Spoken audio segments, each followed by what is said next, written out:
Some would say yes, some would say no, but I personally think largely no, because, you know, the body never lies. There's what we call the power of nonverbal communication. And you'd feel there's a genuineness, especially when you look at the Deputy President's hug to this other elderly lady. There was no quick release, and there was a bit of a tight embrace. If it's planned, there's usually a very quick release, and you've seen, obviously, maybe the security people were told, keep your distance. They have a way of looking mean and not smiling, which would make the common Mwananchi feel a bit distant. So just that fact, I think for me, I sense a bit of genuineness in it. Yeah, and even when we saw, for instance, the president embracing the granny who'd saved sugarcane for him, visiting a home as well in a very remote village, the lady saying no one of that stature has ever come to our home. Some might say this is political mileage that they're milking. Is it working if that's the case? Well, to be honest, they're politicians, and you need all the political capital you can get, and you have to suck it up, to be honest with you.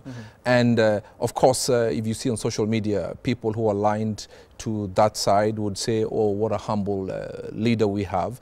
And the people on the other side maybe would say, this is a PR at its best or at its worst. But one thing you cannot take away, the people who are left behind felt very special. Yeah, of course. So yes, like for example, you will not tell them to go any other way. They'll keep on singing that this is where the president came, this is where the deputy president came. So they feel $1 million, and they have become instant heroes. So whether it's PR or not, the people left behind have a story to tell. And then that's just one place that they went to. Do you think maybe this is something they might want to consider doing every so often, or should it be a sort of one-off and allow people to savor in that and, you know, have a fond memory of it? Or is it something that I don't think it should be a one-off, because if it's a one-off, then you are opening yourself up to people saying it was planned. But when you look at the president and the deputy president, they're very impromptu people. And I think they should do it as much as possible and open up. And they're trying to demystify the big man syndrome that encompasses the African president, whereby before you get into a place, there are 55,000 security people and in front and some behind you. So this just trying to say, you know what, yes, I'm the leader, but I'm coming down to your level. Let's have a chit-chat. You're very good in terms of unpacking, not just body language, but even how someone is dressed. We saw the president sort of in a casual shirt. The deputy president followed later with a suit. Tell us your thoughts on how they were dressed, whether it was appropriate for that kind of occasion. It is appropriate. However you dressed, it's how you play it out.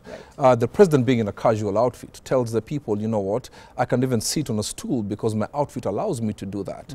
And if you go in a suit in a very humble place, it says, you know what, as much as you expected to be given a comfortable seat based on how you're dressed, the fact that you've come down here and sat on something that is not in line with a very formal look, it also endears you to people. So both work.